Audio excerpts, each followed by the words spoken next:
الفاتحة. أعوذ بالله من الشيطان الرجيم. بسم الله الرحمن الرحيم. الحمد لله رب العالمين، الرحمن الرحيم، مالك يوم الدين. إياك نعبد وإياك نستعين. اهدنا الصراط المستقيم، صراط الذين أنعمت عليهم غير المغضوب عليهم ولا الضالين. آمين. أعوذ بالله من الشيطان الرجيم. بسم الله الرحمن الرحيم.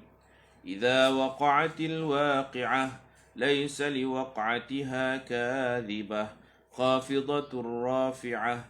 إذا رجت الأرض رجا وبست الجبال بسا فكانت هباء منبثا وكنتم أزواجا ثلاثة.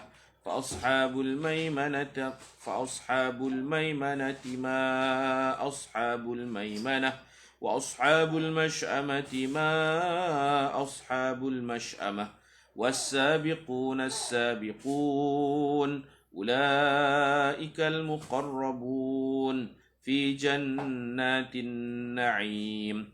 ثلة من الأولين وقليل من الآخرين. على سرر موضونة متكئين عليها متقابلين.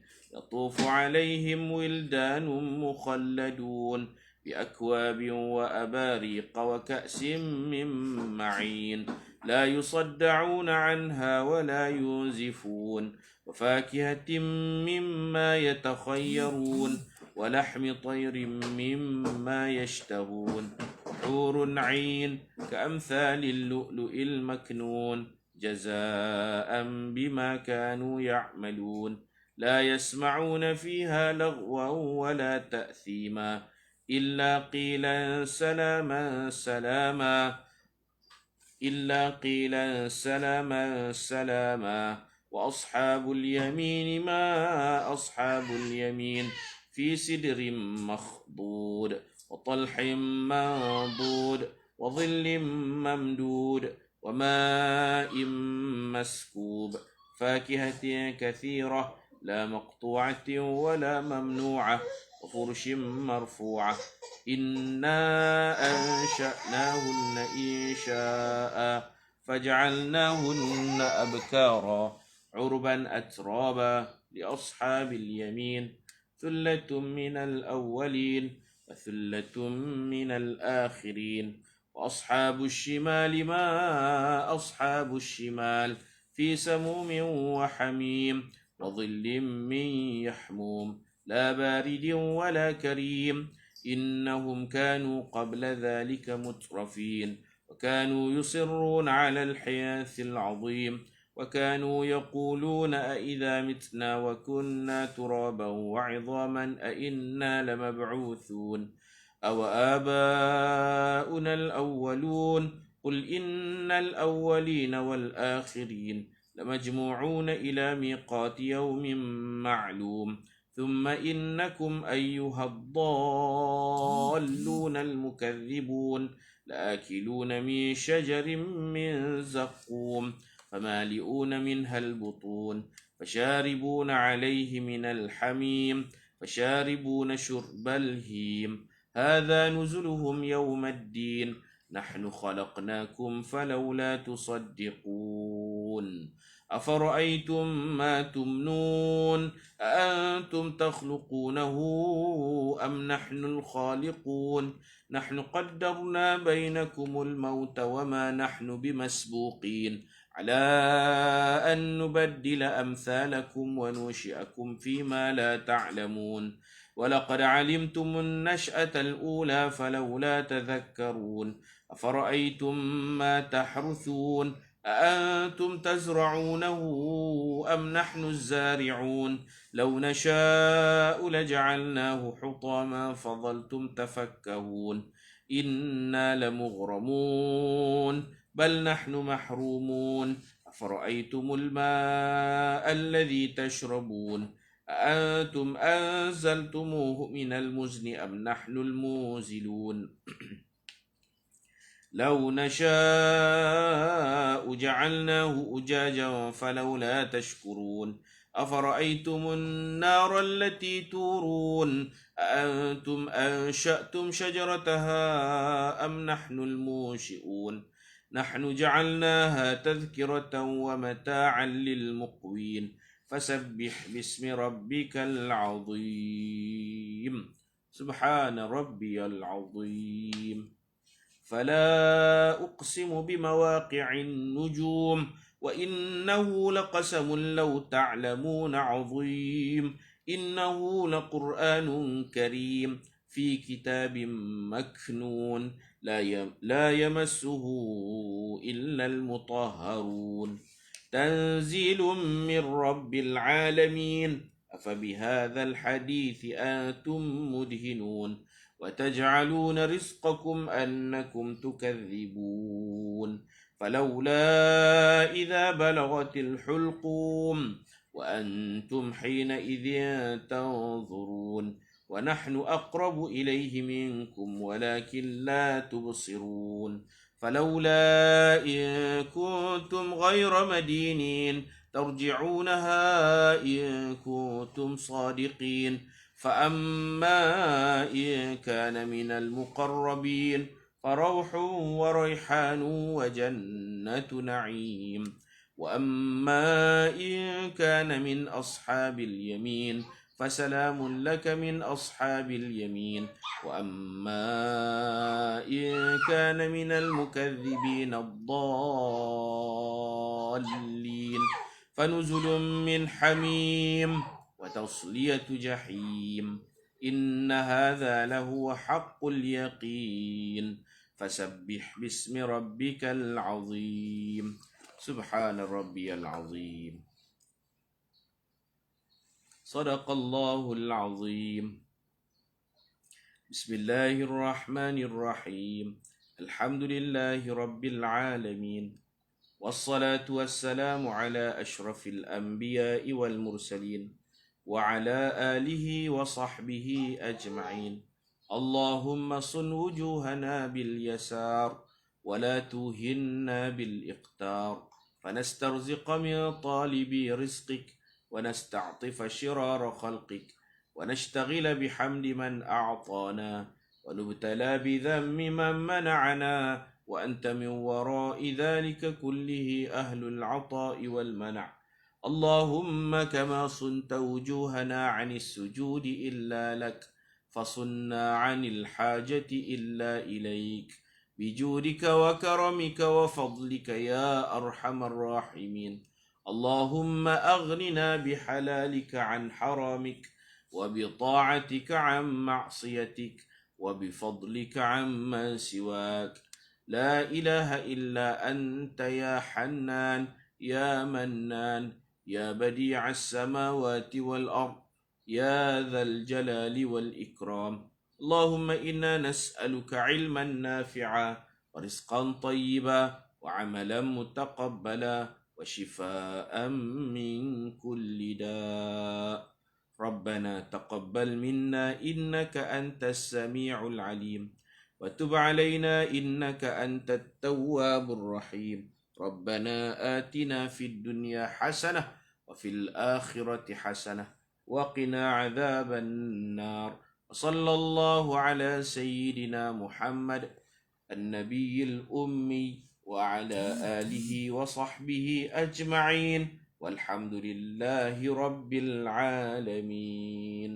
تقبل الله منكم إنا ومنكم تقبل يا كريم اللهم صل على سيدنا محمد وعلى آل سيدنا محمد كما صليت على سيدنا إبراهيم وعلى آل سيدنا إبراهيم وبارك على سيدنا محمد وعلى آل سيدنا محمد كما باركت على سيدنا إبراهيم وعلى آل سيدنا إبراهيم في العالمين إنك حميد مجيد.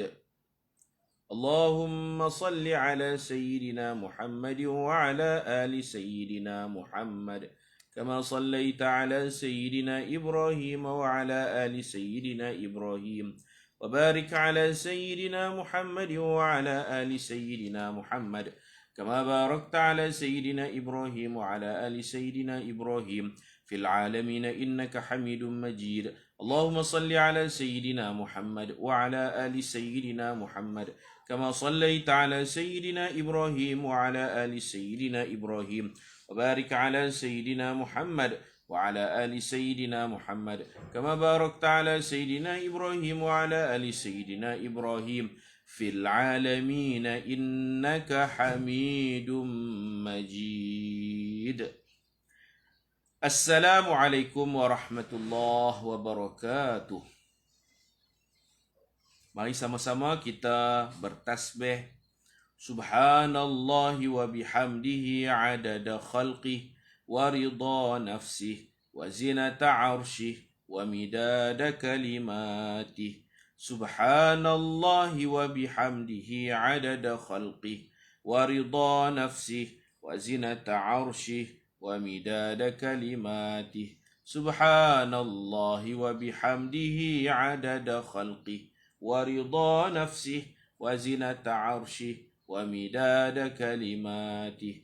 Allahumma anta rabbi la ilaha illa anta khalaqtani wa ana abduka wa ana ala ahdika wa wa'dika mastata'tu.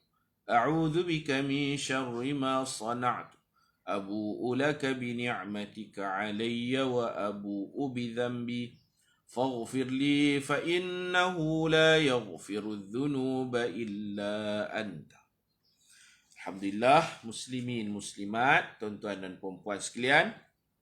Mudah-mudahan kita semua dikasihi dan dirahmati oleh Allah Subhanahu wa ta'ala. Muka surat 54, kisah ke-20, berdakwah secara terang-terangan. Mula-mula Nabi berdakwah kepada keluarga terdekat.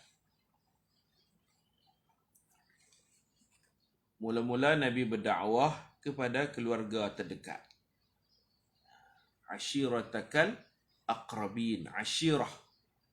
Al-aqrabin. Ashirah maknanya usrah, ailah, ashirah. Allah Ta'ala guna ashirah. Jadi berdakwah kepada keluargamu yang terdekat. Lepas tu Nabi berdakwah secara rahsia di rumah Arqam bin Abi Arqam secara tertutup selama 3 tahun. Lepas 3 tahun tu, umat Islam dah makin ramai. Allah Ta'ala suruh Nabi berdakwah secara terang-terangan di khalayak ramai. Itu peringkat-peringkat dakwah selepas Nabi kita dilantik menjadi Nabi dan Rasul. Ayat pelantikan jadi Nabi. Iqra' bismi rabbikal ladzi khalaq. Sampai ayat ke-5. Ayat pelantikan jadi Rasul. Ya ayyuhal muddathir qum fa'anzir. Itu ayat pelantikan jawatan yang lebih besar, iaitu jawatan Rasul, kerasulan. Ayat suruh berdakwah kepada keluarga terdekat, ashiratakal aqrabin. Berdakwahlah kepada keluargamu, ashirahmu yang aqrabin, yang terdekat. Pagi ini kita nak baca ayat berkaitan dakwah secara terang-terangan. Allah berfirman, A'udzu billahi minasy syaithanir rajim. Fasda' bima tu'mar wa a'rid 'anil musyrikin. Surah Al-Hijr ayat 94. Maksudnya, oleh itu sampaikanlah secara berterus terang apa yang diperintahkan kepadamu, wahai Muhammad. Dan janganlah engkau hiraukan bantahan dan tentangan kaum kafir musyrik itu. Kisah di sebalik ayat ini. Sebelum diturunkan ayat ini, Rasulullah menyampaikan dakwah secara rahsia. Umat Islam juga belum berani menzahirkan ibadat mereka. Setiap orang yang ingin melakukan ibadah akan pergi ke lereng-lereng bukit di Mekah untuk bersembahyang secara bersembunyi. Maksud sembahyang ni zikir lah. Sembahyang macam sembahyang 5 waktu tu belum lagi. Sembahyang 5 waktu tu lepas Isra' Mi'raj. Jadi salat ni maksudnya zikrullah, selawat, memuji Allah, tu makna salat. Mereka bersembahyang, maksud mereka bersembahyang ni mereka mengingati Allah, mereka mengikuti kuliah Nabi yang Nabi sampaikan, kuliah akidah. Di Mekah ini ayat-ayat yang turun semua ayat akidah. Ayat cerita, ayat pengukuhan akidah. Bila pergi ke Madinah baru turun ayat hukum hakam. Dan dekat-dekat naik hijrah tu turun ayat perintah bersolat lepas Isra' Mi'raj. Jadi semayang mereka ni bukan semayang macam kita duk faham, tetapi zikrullah. Untuk bersembahyang, berzikir, mengingati Allah secara bersembunyi. Zikir pun pelan-pelan, pi pun senyap-senyap. Apabila bilangan orang Islam mencapai angka 30 orang, Rasulullah memilih rumah Arqam bin Abi Arqam sebagai tempat umat Islam berkumpul bagi mendapat pendidikan daripada baginda. Rumah Arqam bin Abi Arqam menjadi pusat dakwah pertama. Rumah dia kat mana?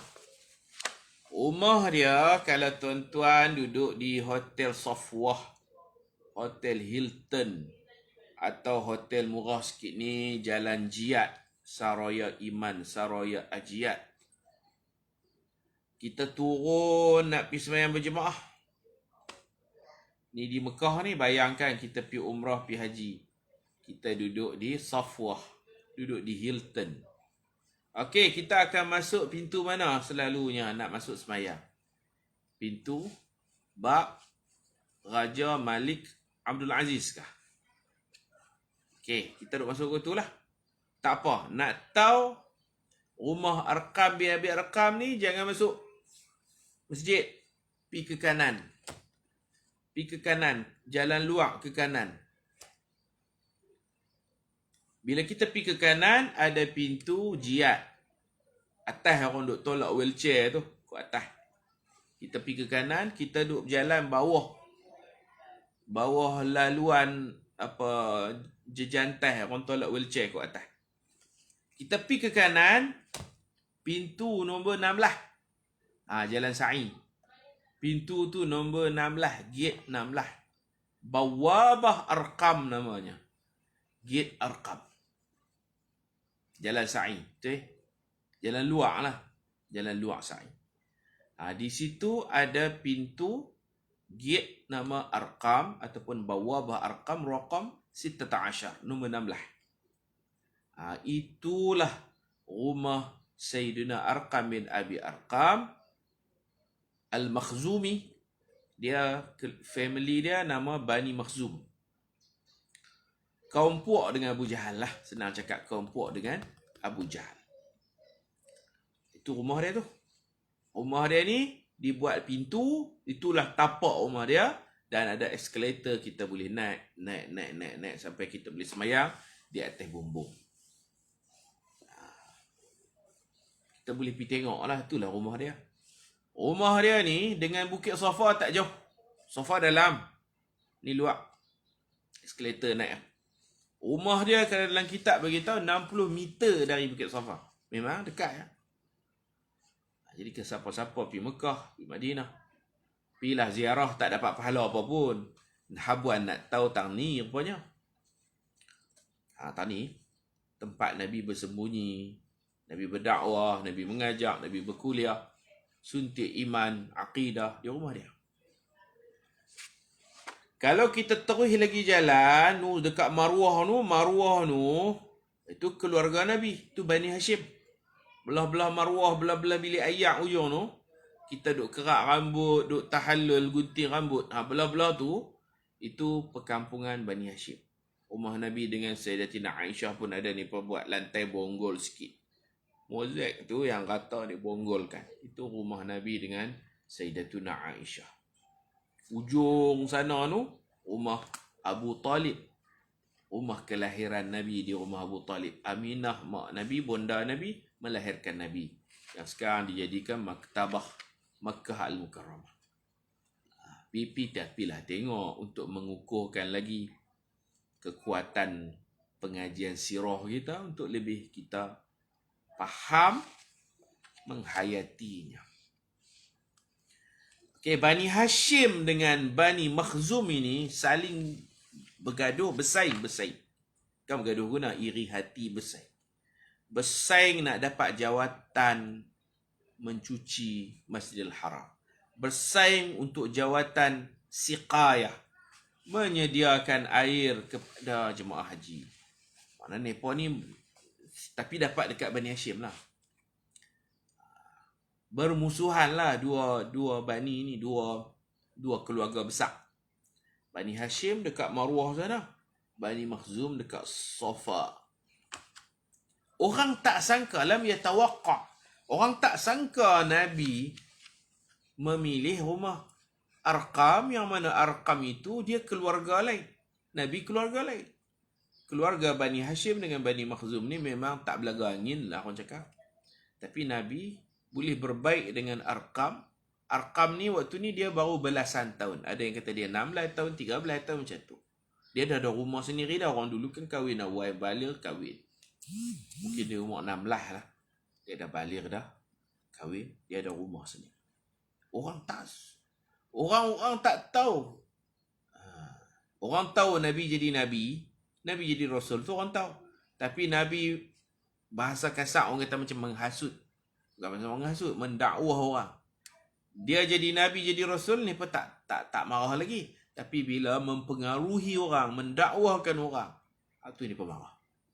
Jadi Nabi dakwah orang senyap-senyap di rumah keluarga yang menjadi musuh dengan keluarga Nabi, iaitu Arqam bin Abi Arqam Al-Makhzumi. Dia Bani Makhzum.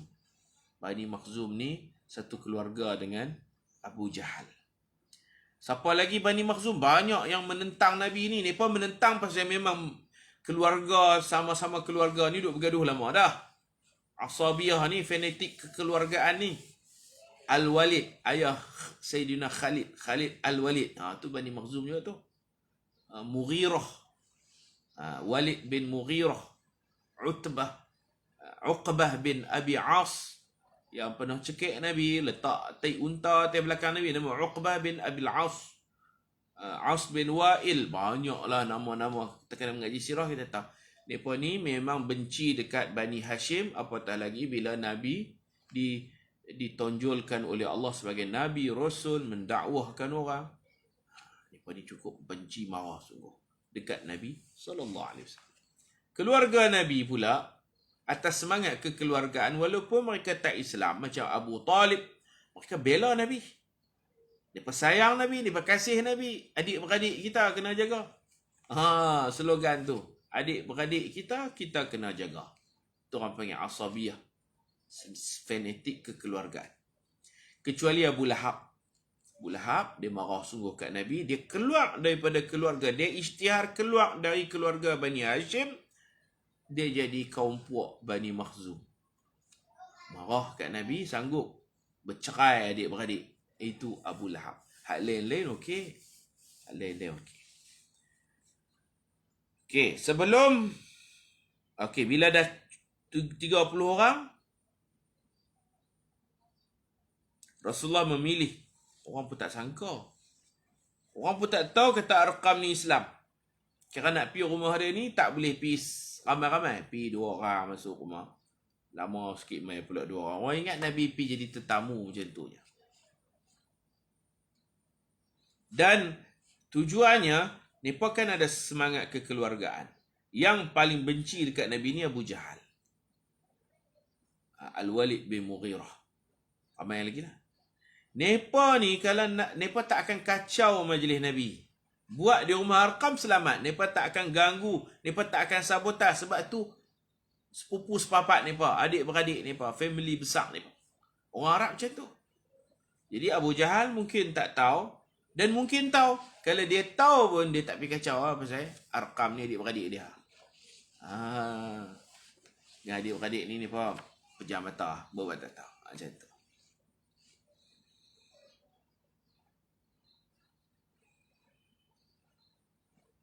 Selepas penurunan ayat di atas, baginda mengubah cara berdakwah secara rahsia kepada berdakwah secara terang-terangan. Al-Jahru. Ini dilakukan kerana menjunjung perintah Allah dan meyakini pertolongannya. Allah suruh tadi fasda' tu. Baginda menaiki Bukit Safa. Bukit Safa tak jauh daripada rumah Arqam. Atas Bukit Safa. Dan menyeru, wahai Bani Fihr, wahai Bani Adi. Seruan ini ditujukan kepada semua kabilah Quraisy. Mendengar seruan itu, semua mereka datang kepada baginda. Apabila seseorang tidak dapat menghadirkan diri, maka dia akan menghantar wakilnya untuk mengetahui apakah yang berlaku. Abu Lahab dan pembesar-pembesar Quraisy yang lain turut hadir. Jadi kita duduk sa'i Safa Marwah, di atas Bukit Safa itulah Nabi kita kumpulkan kabilah-kabilah Arab, Quraisy semua sekali. Lepas ada banyak keluarga-keluarga besar, hantar wakil. Atas Bukit Safa. Bukit Safa ni, dia anak kepada Bukit Jabal Abi Qubais. Dulunya bersambung, Safa tu sambung dengan Jabal Abu Qubais. Bila ni pada potong, Jabal Abu Qubais tu jadi istana hinggap Raja Saudi. Potong, Safa ni masuk dalam bangunan. Tetapi tidak diisytiharkan kawasan sa'i itu sebagai masjid. Safa dan Marwah itu bukan masjid. Bukan Masjid Haram. Sebab tu boleh sa'i kalau haid, tak ada semayang, haid pun boleh. Tawaf tak boleh kan? Tawaf dalam masjid. Sa'i kalau kata berdarah, boleh balik pakai pelapik tuala wanita. Boleh main sa'i. So, tawaf tak boleh, sa'i boleh. Walaupun tak suci. Sebab dia bukan masjid. Di atas Bukit Safa itulah Rasulullah berkata, apa pandangan kamu sekiranya aku memberitahu kamu bahawa di belakang bukit ini ada pasukan berkuda yang sedang bersiap untuk menyerang kamu. Adakah kamu akan mempercayainya? Nabi uji ni, percaya atau tak percaya? Mereka menjawab, ya, kami mempercayainya. Kami tidak pernah mendapati kamu berbohong. Tak pernah lagi kamu bohong. Kamu cakap apa pun kami percaya. Rasulullah berkata, sesungguhnya aku memberi amaran kepada kamu semua tentang azab yang pedih. Maknanya, maksud Nabi pun mengisytiharkan, aku Rasul, aku Nabi, utusan Allah, sembahlah Allah, jangan sembah berhala, macam itulah. Orang tahu dah Nabi jadi Rasul tu. Tapi mereka melarang Nabi mempengaruhi orang lain. Tiba-tiba hari ini Nabi berucap di tengah khalayak ramai, secara terang-terangan Nabi mengajak mereka sembah Allah, tinggalkan berhala. Mendengar kata-kata itu, Abu Lahab terus berdiri dan berkata, celakalah engkau wahai Muhammad. Dia angkat dua-dua tangan dia. Celaka engkau wahai Muhammad. Alihadha jama'tana. Dia kata, tabban laka ya Muhammad. Tabban, celaka. Kerana ini rupanya kau himpunkan kami. Buang masa saja. Marah dia. Oh, pasal ni rupanya. Maka Allah Ta'ala turun ayat tabbat. Celaka. Celaka apa? Yada.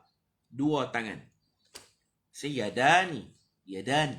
Yadun yadani aidi. Tabbat yada abi lahabin wa tabb. Khalqalah akbar situ. Khalqalah ada 3 jenis. Khalqalah sughra, khalqalah kubra, khalqalah akbar. Akbar ni dia punya bunyi lantunannya sangat kuat. Di Malaysia dulu saya belajar khalqalah 2. Sughra kubra, khalas, habis. Bila pergi Syria, qalqalah ni ada 3. Qalqalah kecil, qalqalah besar, qalqalah terbesar, paling besar. Macam tu. Qalqalah kecil ni dia duduk tengah ayat. Yakhluqu ma apa je? Di tengah-tengah ayat lah kita baca surah Waqi'ah pun banyak qalqalah. Qalqalah kecil. Wa nahnu aqrabu, kena bunyi juga tak boleh aqrabu tu qaf tu bila dia sukun, qaf huruf qalqalah, bila dia sukun di tengah-tengah ayat kena bagi bunyi. Wa nahnu aqrabu ilaihi minkum walakin la tubsirun. Kalau tak bunyi tubsirun tak betul, dia kena ada bunyi apa? Bunyi lantunan suara. Tubsirun.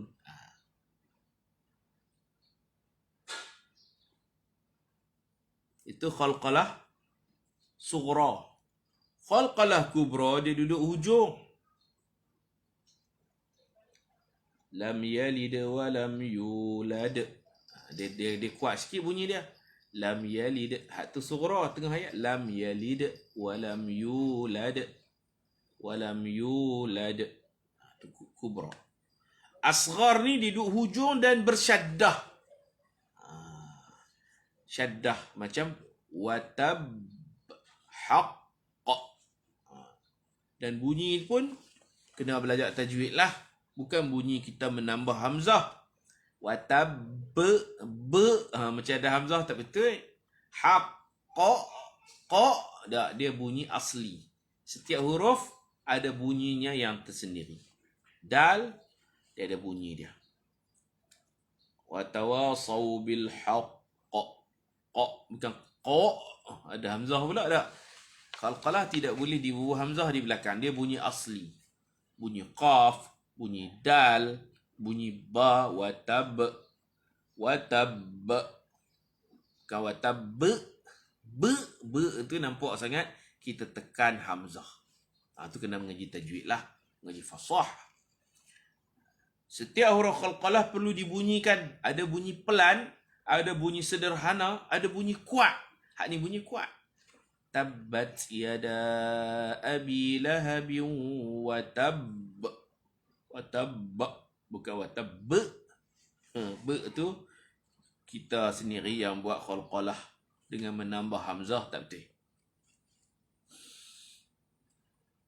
Tu Allah Ta'ala kata celaka. Yada, 2 tangan. Asal yadan. Yadun yadani. Tapi dibuang nun. Tinggal yada saja. Sebab dia jadi mudhaf. Mudhaf kena buang nun pada muthanna. Kena buang nun apabila dia duduk tempat mudhaf. Maka dia muthanna. Nunnya perlu dibuang. Contoh kita kata orang-orang Islam Mekah. Muslimu Makkah. Muslimu Makkata. Saya muslimuna Makkata. Orang-orang Islam yang tinggal di Mekah. Tak boleh sebut muslimuna Makkata. Muslimu Makkah. Gitu. Tu bahasa Arab nah. Tu grammar dia. Tu nahwu dia. Nahwu pun kena belajar. Orang yang nak betul-betul belajar bahasa Arab, nak kuasai ilmu, dia kena belajar nahwu, kena belajar sarf. An-nahwu awla syai'in ay yu'lama. Idhil kalamu dunahu lan yufhama. An-nahwu awla syai'in an yu'lama. Nahwu ni pelajaran penting sekali. Paling penting sekali kena tahu. Idil kalamu dunahu la yufhama. Kerana cakap tanpa mengetahui nahu, percakapan tu tidak dapat difahami. Kalam ni makna kalam ulama, tulisan ulama. Kalau kita baca, kita tak tahu nahu, kita tak faham. Tak faham, baca berterabuk baris. Kan ada kitab tak ada baris. Kitab-kitab asas tidak ada baris. Yang ada baris ni kita tolong type buah baris. Kitab Tanwirul Masalik tu tak ada baris. Tak ada baris kecuali perkataan yang susah, Syekh bubuh sikit-sikit je baris. Kita bubuh type penuh baris. Tak tinggal. Kesian dekat orang-orang awam. Nak bagi mudah baca. Kalau ikut asal tak ada baris. Dibariskan. Jadi itu pengajian Nahu. Tabbat celaka. Yada. Siapa dia guna tabbat, tak guna tabba? Sebab tangan ini dipanggil mu'annath majazi. Tangan. Maksudnya dia ada kanan, ada kiri. Ada yumna, ada yusra. Hadhihi liyad. Ini tangan. Ini tangan. Hadhihi aliyad. Kalau sebut hadzal yad pun boleh. Tapi tangan ni dia dipanggil mu'annath, betina pada bahasa. Mata pun hadhil ain. Orang tak kata hadzal ain, hadhi. Benda yang ada pasang dua, mata ada dua belah, dia kira mu'annath. Mohon ustaz buat kelas bahasa Arab. Nak kena cari masa lah. Sekolah pun nak buka dah kan. Buka dah. Telinga dua belah. Dipanggil hadhihi. Dia jadi betina lah. Sebab tu tak guna tabba, tabbat. Sebab nak sebut tangan, dua tangan. Yada. Abi Lahab tu nama dia lah, Abu Lahab. Langit bumi. Hadhil ard. Ini. Tak guna hadha. Hadhil ard. Langit pun. Pasal langit, bumi, matahari, bulan, bintang. Yang jenis ada pasang-pasang dia tu. Dia lebih kepada mu'annath majazi. Tabbat. Celakalah. Yada Abi Lahabi wa tab. Dua tangan Abu Lahab. Pasal dia angkat tangan dia. Dia tunjuk tangan dia dekat Nabi. Dia jengkai tangan dia ke muka Nabi. Celaka dua tangan Abu Lahab. Wa tab. Dan seluruh badan dia celaka. Dia marah sangat pasal Nabi sentuh berhala. Tinggalkan berhala, sembah Allah. Hancurkan berhala. Marah dia pasal itu. Berhala ini, periuk nasi dia. Dia projek cetak berhala. Dia dengan Abu Jahal. Walaupun keluarga bermusuhan, tapi mereka berbaik-baik. Ada yang kata dia ada kilang berhala asing, Abu Jahal asing. Ada yang kata ni pun sekali buka syarikat. Marah, kepentingan. Periuk nasi dia tergugat. Ganggu dia. Perniagaan dia. Ada kepentingan lah. Dia marah tu kerana kepentingan dia. Rasa terancam. Orang lain termenung. Hak mana boleh terima, terima. Hak mana tak boleh terima, balik fikir dulu. Dia tak. Dia marah Nabi terus. La tu dia kata kat Nabi. Tabballaka ya Muhammad. Tabballaka ya Muhammad. Alihadha jama'atana. Lalu Allah menurunkan firman-Nya dalam surah Al-Lahab ayat 1 hingga ayat 5 yang bermaksud binasalah kedua-dua tangan Abu Lahab. Dia angkat tangan. Dan binasalah dirinya, hartanya dan segala yang diusahakannya tidak dapat menolongnya. Dia kaya, Abu Lahab ni kaya. Kaya tak kayanya, hari Nabi kita lahir Maulid tu, lepas seminggu, hari ke-7 atau hari ke-10, dia buat kenuri sembelih 100 ekor unta. Kita duk sambut Maulid Nabi ni, Abu Lahab yang mula dulu. Maulid Nabi buat kenuri. Maulid Nabi kita baca selawat, kita puji Nabi, kita baca pengkisahan hidup Nabi kan. Kita berpesta, berihtifal dengan kelahiran Nabi. Disyariatkan. Tapi nak habaq kata Abu Lahab ni, dia sambut Maulid Nabi 100 ekor unta. Itu Allah Ta'ala Maha Pengasih. Allah Ta'ala nilai juga walaupun dia kafir. Allah Ta'ala memberi kerehatan kepadanya setiap hari Isnin. Takhfif azabil qabr. Diringankan dia daripada azab kubur. Setiap hari Isnin dia dapat minum air daripada jari dia diisap. Keluar air. Air soya ke, air limau ke, tak tahulah. Dia boleh minum. Ini berdasarkan mimpi adik dia Al-Abbas. Al-Abbas bin Abdul Muttalib bermimpi. Dalam mimpi dia tengok abang dia Abu Lahab. Abu Lahab ni nama dia Abdul Uzza. Abdul Uzza bin Abdul Muttalib tu nama asal. Maka bersembanglah Al-Abbas dengan abangnya Abdul Uzza atau Abu Lahab. Sembang. Macam mana abang ni? Dia kata dia kena seksa kerana dia mati kafir. Tetapi hari Isnin dia tak kena seksa. Dia rest. Dia boleh rehat. Dia boleh minum. Siapa pula macam tu? Dia kata kerana hari Isnin, hari kelahiran Muhammad, aku jamu orang makan hari itu.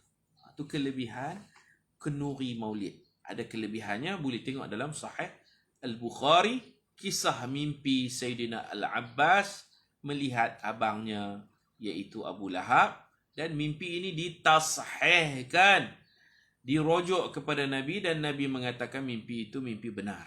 Tentulah, takat mimpi je tak boleh pegang. Mimpi perlu dirujuk, takat mimpi saja tak boleh jadi. Mimpi ni kadang-kadang mainan tidur, kadang-kadang dari syaitan, tak mesti daripada Allah. Tapi bila dirujuk kepada Nabi, Nabi membenarkan kisah mimpi tersebut. Mana mimpi itu mimpi betul. Dan memang betul Abu Lahab ni hari Isnin dia berehat. Hari lain dia kena tabuh dengan malaikat cukup-cukup lah Isnin. Seorang penyair dari Syria, Syekh Syamsuddin Ad-Dimashqi, dia buat satu syair. Dia kata, bahasa Melayu lah, bahasa Melayu. Dia kata, cuba bayangkan Abu Lahab yang kafir, yang disebut tabbat yadahu, celaka dua tangannya, muzammama, dicela oleh Allah. Allah meraihnya setiap Isnin, dia mendapat keistimewaan di sisi Allah. Maka bayangkan bagaimana kita muwahhida, kita yang mentauhidkan Allah. Kita memuji Nabi, kita bergembira dengan kelahiran Nabi. Kita berseronok, buat kenuri. Buat kenuri lah ni payah, kenuri ke anak-anak sendiri. Kenuri di rumah sendiri, baca selawat, beli kek ke apa ke. Menyambut itu disyariatkan. Sambut tu syariat. Macam mana cara nak sambut? Terpulang. Nabi dengan cara puasa. Setiap Isnin Nabi puasa sunat. Bukan setahun sekali. Setiap minggu Nabi sambut.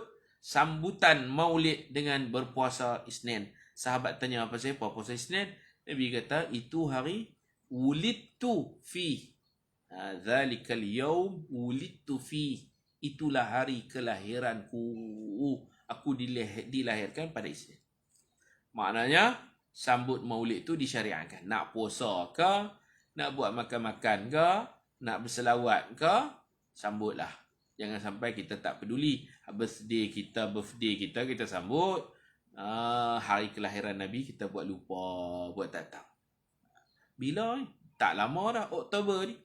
12 Rabiul Awal di bulan jatuh 8 ataupun 7 Oktober. Tengok kalender lah. 7 atau 8 Oktober ni. Yang tu masuk bulan Rabiul Awal lah. Masuk bulan Rabiul Awal. Maksud saya masuk bulan Rabiul Awal 8 hari bulan Oktober. Tuan-tuan tambah lagi 12 hari, 8, 9, 10. Kita tengoklah kalender bila Maulidur Rasul sallallahu alaihi wasallam. Jadi dia ni memang jahatlah Abu Lahab. Lahab ni mana api yang menyala-nyala. Abu Lahab. Nama betul dia Abdul Uzza, hamba berhala.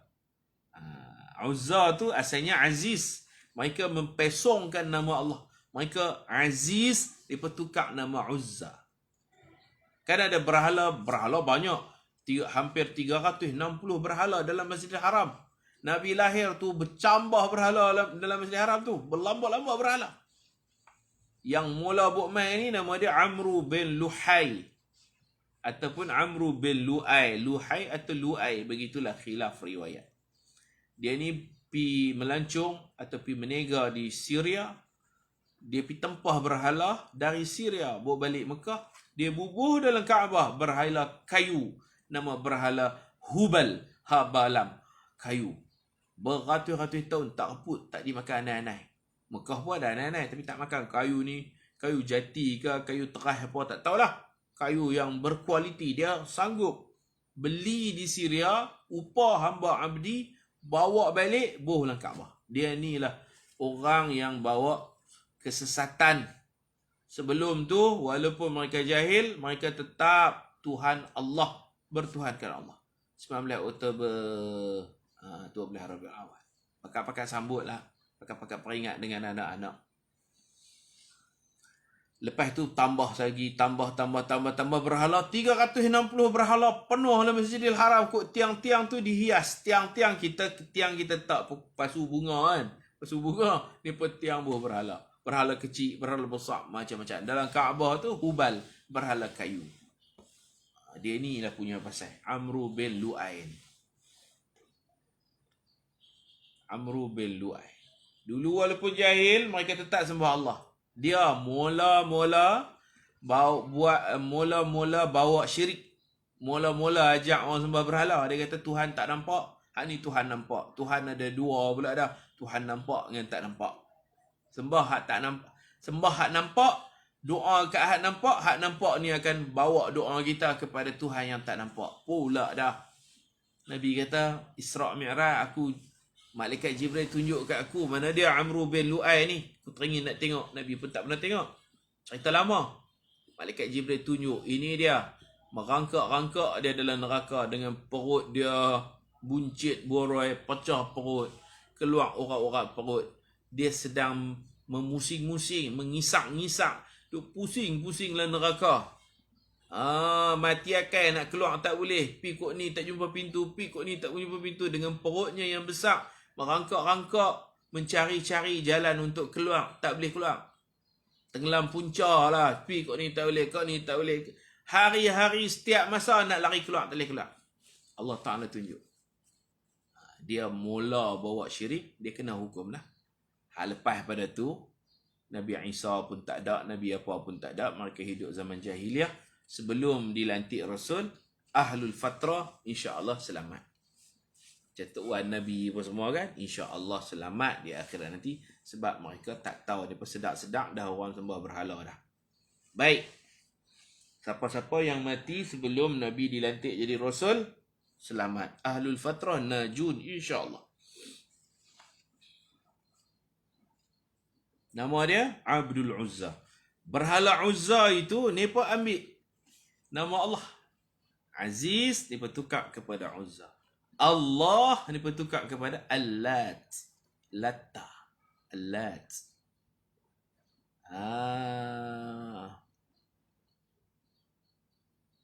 InsyaAllah.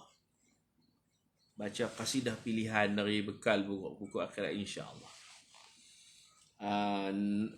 Latta Manna. Manat tu Manan tu. Dia pun mengubah nama-nama Allah. Walillahil asma'ul husna. Fad'uhu biha. Nama-nama Allah tu dia pun ubah habis. Aziz jadi Uzza. Allah jadi Al-Lat. Al-Mannan jadi Manat. Wa Manat al-Thalithat al-Ukhra. Jadi Abu Lahab ni lah yang duk jual berhala. Orang beli, buat balik rumah, berhala di rumah, rata-rata di tempat kerja. Marah. Tu Allah Ta'ala kaitkan dengan hartanya. Hasil perniagaan berhala. Harta, duit dia hak banyak tu. Ma aghna anhu maluhu. Wa ma kasab. Harta dan segala yang diusahakannya tidak dapat menolongnya. Ia akan menderita bakaran api neraka yang marak menjulang. Dan juga isterinya. Isteri dia pun sama naik, sama garang dengan dia. Seorang perempuan pembawa kayu api di lehernya.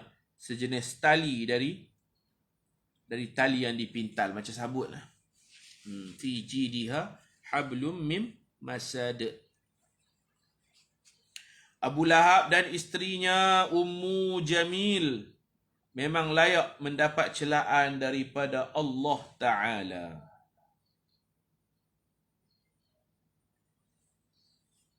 Mereka berdua hidup berjiran dengan Rasulullah tetapi selalu menyakiti baginda melalui kata-kata seperti mengumpat, memfitnah dan mengadu domba. Mengutuk Nabi, menyakitkan hati Nabi ni dosa besar lah.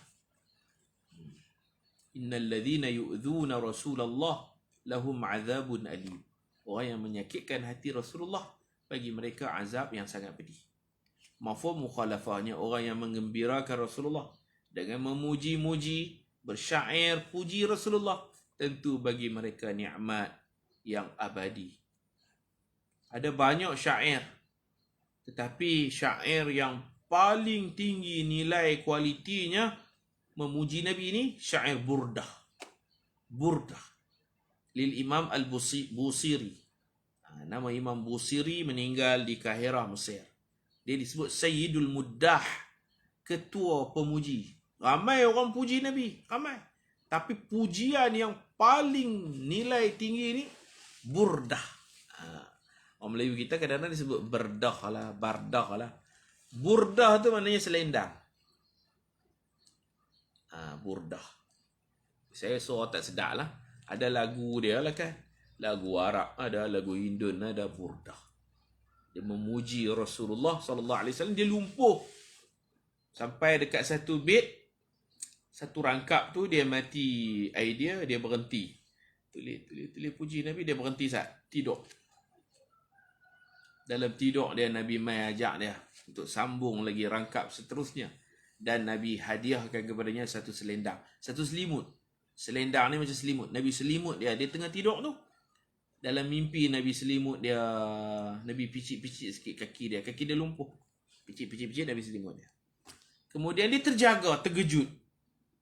Terjaga dan dia dapati atas badan dia memang ada selimut warna hijau, selendang hijau. Ada sungguh. Allah. Makna mimpi ni mimpi benar. Bukan mimpi gangguan syaitan mainan tidur. Siapa mimpi Rasulullah betul lah. Fa inna syaitan lam yatamathal bi. Syaitan tidak boleh merupa dengan rupa aku, kata Nabi. Ada selimut ni, duduk selimut dia. Dia pun kerana seronok nak buat sujud syukur, kena ambil wuduk dulu nak sujud syukur. Sujud syukur macam solat juga. Kena takbir kan, kena ada wuduk. Dia pun terus bangkit, berdiri, berjalan pergi bilik ayam. Ambil wuduk. Lepas ambil wuduk, baru dia sedap. Aku jalan ni. Tidak orang kena apa-apa. Tidak anak-anak kena tolong. Aku boleh jalan. Aku boleh jalan. Subhanallah. Dia nak buat sujud syukur kerana mimpi Nabi. Kerana dapat selendang daripada Nabi. Dapat hadiah. Allah. Dan dapat sambung tu. Dapat sambung rangkap terhenti tu, tergantung tu, ayat tergantung. Seronok tu, tengok boleh berjalan, Masya Allah. Dengan berkat memuji Nabi, syafil ilal, Allah Ta'ala menyembuhkan. Allah Ta'ala menjadikan asbab selawat, asbab memuji Nabi, bersyair puji Nabi ni syafil ilal. Allah Ta'ala lah syafi itu, penyembuh penyakit. Wa mufarrijil kurub. Allahumma salli ala Sayyidina Muhammad Al-Habibil Mahbub syafil ilal wa mufarrijil kurub wa ala alihi wa sahbihi wa barik wa sallim. Atau panggil selawat syifa' juga tu. Allahumma salli ala Sayyidina Muhammad Al-Habibil Mahbub syafil ilal wa mufarrijil kurub wa ala alihi wa sahbihi wa barik wa sallim. Lega. Burdah mana selendang atau selimut, kerana dia diselimut dan dihadiahkan selimut oleh Rasulullah sallallahu alaihi wasallam. Itulah Imam Al-Busiri rahimahullah. Seorang sastrawan Arab, penyair Arab yang terkenal, yang mana dia menginsafi hidupnya selama ini. Banyak dia bersyair yang lara. Dia kata, dulu-dulu aku duk puji buat syair macam penulis novel lah. Dulu dia duk tulis buku hak merapu. Dia kata, hidupku makin hujung usia, dia berubah kepada memuji Nabi pula. Mudah-mudahan dengan itu Allah Ta'ala ampun tulisan-tulisannya yang sebelum-sebelum tu. Kan orang Arab ni ada syair puji wanita, ada syair macam-macam lah syair ni. Dia ubah. Di hujung hayat dia, dia pun sakit, dia pun lumpuh. Dia kata, aku kena ubah lah. Mudah-mudahan Allah ampunlah tulisan-tulisan hak dulu-dulu. Macam tu juga orang yang ahli-ahli seni ni. Dulu menyanyi rock apa semua kan. Dah tua-tua dah lah. Tukar lah. Lirik ubah. Penyanyi-penyanyi pun berubah. Hak perempuan pakai tudung. Suara tu ada bakat. Suara bakat seni tu. Menyanyi hak bagus-bagus pula. Hijrah lah. Imam Busiri sendiri dia berhijrah. Di hujung hayat dia. Dengan sakit, dengan tua. Dia berubah. Dia memang pandai menulis. Ubah tulisannya kepada memuji Rasulullah. Dan mudah-mudahan dia dapat husnul khatimah. Kitab dia qabul, diterima seluruh dunia. Orang macam Burdah. Maulaya salli wa sallim daiman abada kan. Ala habibika khairi khalqillahi kullihim. Kecil-kecil dulu, ayah saya tu imam. Buat burdah tapi baca cara orang tua-tua dulu lama lah. Ya Allah. Lagu pun style lama. Saya sampai tertidur. Lepas insya tu tidur. Tak balik. Pasal satgi nak makan bubuk kacang. Ada malam Jumaat ke malam apa kah? Baca burdah sampai lenguh kita. Terbaik juga. Tapi kalau kena lagu hak lancak ni dengan paluan kompang semua dia syok. Syekh Ahmad Fahmi Zamzam menterjemah kitab burdah ni. Dan dia bagi hidup balik. Orang tak mau dah burdah-burdah ni. Dia perhidup balik. Kesenian Islam. Lagu-lagu Islam. Syair Islam. Dia terjemah. Setiap rangkap tu ada terjemahan. Setiap rangkap tu ada terjemahan. Kitab burdah. Dekat saya pun ada. Kitab burdah. Yang diterjemah oleh Abu Ya Syekh Ahmad Fahmi Zamzam Al-Banjari Al-Maliki. Hafizahullah. Juga dengan perbuatan seperti meletak kotoran dan duri di pintu rumah Rasulullah ni. Bini Abu Lahab perangai dia hammalatul hatab. Di dunia dia duk cari kayu-kayu berduri. Duk buat jerat dekat Nabi. Buh paku, buh macam-macam. Bagi Nabi terpijak, luka kaki Nabi. Di akhirat dia tanggung kayu neraka. Hammalatul hatab. Hammalah pembawa hatab, kayu bakaran api neraka. Mereka berdua akan terus dicela oleh umat Islam setiap kali membaca surah Al-Lahab hingga hari kiamat. Surah Al-Lahab ataupun surah Al-Masad. Masad tu pintalan, tali, sabut yang mengelilingi tengkuknya. Itu pasal apa pula? Pasal waktu perang Badar, isteri Abu Lahab ni, dia infakkan rantai mah dia. Beli senjata. Suami dia tak boleh pergi perang Badar. Abu Lahab tak pergi, dapat satu penyakit pelik. Sakit. Abu Lahab dia mati kerana penyakit. Asbab penyakit. Jadi oleh kerana suami dia tak dapat pergi perang Badar, Ummu Jamil ni bagi rantai. Derma rantai untuk beli peralatan perang bunuh Muhammad. Maka Allah Ta'ala bagi dekat dia. Fi jidiha. Fi pada jidiha lehernya. Jid ni makna leher. Nahriha. Fi nahriha. Pada tengkoknya, pada lehernya. Hablun. Satu tali. Kita sebut hablum minallah, hablum minan nas. Tali ya, hablun. Hablum mim masad. Daripada sabut yang dipintal. Dulu dia bagi rantai. Dia nak kata infak apa. Dia bagi rantai untuk bunuh Nabi. Supaya beli pedang yang tajam. Maka Allah Ta'ala ganti rantai dia dengan pintalan tali macam sabut yang sentiasa menyala di lehernya. Neraka. Api neraka. Fi jidiha hablum mim masad. Ustaz Sabri kata di mana? Gunung Riang. Ada pasukan burdah. Macam tu. Jadi pelajar-pelajar pun ni pun duk baca burdah. Pelajar-pelajar kita pun duk baca burdah. Kalau tak baca penuh pun baca sekerat. Minggu depan sambung sekerat. Nak bagi biasa mulut ni puji Nabi sallallahu alaihi wasallam. Jadi takat tu mudah-mudahan bermanfaat kuliah kita.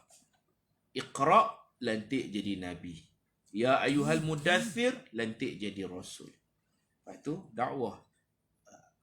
Ashiratakal aqrabin, dakwah keluarga terdekat. Lepas tu kena berterus terang. Fasda' bima tu'mar wa a'rid 'anil musyrikin. Kemudian kita cerita rumah Arqam bin Abi Arqam. Ini kita cerita Bukit Safa menjadi tempat pidato Nabi dan Nabi dikutuk teruk oleh Abu Lahab, dan Allah Ta'ala membela Nabi. Diturunnya surah tu. Sayasla naran, dia akan masuk neraka, kata Allah. Abu Lahab, bini dia akan masuk neraka. Mereka tak beriman sampai ke akhir hayat. Mereka tak masuk Islam sampai ke sudah. Wallahu subhanahu wa ta'ala alam. Wa sallallahu ala sayyidina Muhammad wa ala alihi wa sahbihi ajma'in. Walhamdulillahi rabbil alamin. Subhanakallahumma wa bihamdika ashhadu an la ilaha illa anta astaghfiruka wa atubu ilaik. Bismillahirrahmanirrahim. Wal 'asr innal insana lafi khusr illa alladhina amanu wa 'amilus salihat wa tawasaw bil haqq wa tawasaw bis sabr. Assalamualaikum warahmatullahi wabarakatuh.